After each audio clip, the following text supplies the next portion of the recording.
அன்னைக்கு காலை பொழுது விடிஞ்சிச்சு. ஊர் மக்களும் அவங்களுடைய அன்றாட வேலையை பார்த்துக்கிட்டு இருந்தாங்க. சுந்தரும் எப்பவும் போல் மீனை வாங்கிட்டு காட்டு வழியாக வீட்டுக்கு திரும்பி போயிட்டு இருந்தார். அப்படி அவர் போய்கிட்டு இருக்கும்போது வழியே ஒரு குழந்தை சத்தம் கேட்டு அந்த திசையை நோக்கி போனார். அடடா, இங்கே யார் குழந்தைய விட்டு போனது? ஒரே காட்டு விலங்கு வேற வந்துருமே, இப்போ என்ன பண்ணுறது? சுந்தரே ஒரு அனாதை தான். அவர் முன்னாடி இன்னொரு குழந்தை அனாதையை போகிறது அவரால் பார்த்துக்கிட்டு இருக்க முடியலை. அதால் அந்த குழந்தைய யாருன்னா அவங்க தாய் தந்தை கூட்டிகிட்டு போக வராங்களான்னு சுற்றி முற்றி பார்த்தாரு.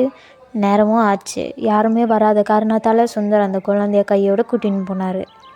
இப்படியே காலமும் போச்சு. அந்த குழந்தைக்கு ஒரு 10 வயதும் ஆச்சு. அப்பா, நான் போயிட்டு என் நண்பர்கள் கூட போய் விளையாடிட்டு வரேன். சரிப்பா, பார்த்து போ.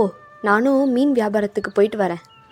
அப்படி அந்த சிறுவனும் விளையாட போனால் சுந்தரமும் மீன் வியாபாரத்துக்காக போயிட்டு வீட்டுக்கு திரும்பிட்டு இருந்தார். திரும்பும்போது அசம்பவிதமாக ரோட்லேயே மயங்கி விழுந்தார். அதை பார்த்த ஊர் மக்கள் அவரை மருத்துவமனையில் சேர்த்தாங்க. அந்த மருத்துவரும், தம்பி, உங்கள் அப்பாவுக்கு தீராத ஒரு நோய் வந்திருக்கு. அது சரி பண்ணுறதுக்கு 5 லட்ச ரூபாய் ஆகும். நீ சீக்கிரம் அந்த பணத்தை ஏற்பாடு பண்ணு.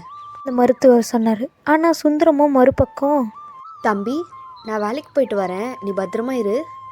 அட அப்பா, நீங்கள் ஓய்வெடுங்க. நான் இனிமேட்டு வேலைக்கு போகிறேன். உங்கள் மருத்துவ செலவையும் நானே பார்த்துக்கிறேன். நீங்கள் எங்கேயுமே போக தேவையில்ல.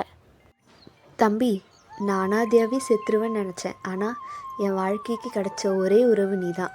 என்னை நீ வேலைக்கு போகாதுன்னு சொல்கிற, ஆனால் நீனே ஒரு சின்ன பையன், நீ என்ன செய்வ? அட அப்பா, நீங்கள் அதெல்லாம் கவலைப்படாதீங்க. நான் எப்படியாச்சும் உங்களுக்கு சம்பாதிச்சு தரேன். அப்படி சொன்ன அவன் அன்னைக்கு சாயங்காலமே ஒரு அசைவ உணவு கடையை வச்சான். நிறைய கூட்டமும் வந்துச்சு. ஓரளவுக்கு வியாபாரமும் வந்துச்சு. அப்படி அவன் கொஞ்சம் கொஞ்சமாக சம்பாரித்த காசில் அவங்க அப்பாவுக்கு மருத்துவ உதவியும் செஞ்சான். சீக்கிரம் அந்த ஊர்லேயே ஒரு பெரிய வீட்டையும் கட்டினான். இப்படியே 2 பேரும் சந்தோஷமாக வாழ்ந்தாங்க. நண்பர்களே, உங்களுக்கு இந்த வீடியோ பிடிச்சிருந்ததுன்னா லைக் பண்ணுங்கள், ஷேர் பண்ணுங்கள், சப்ஸ்கிரைப் பண்ணுங்கள்.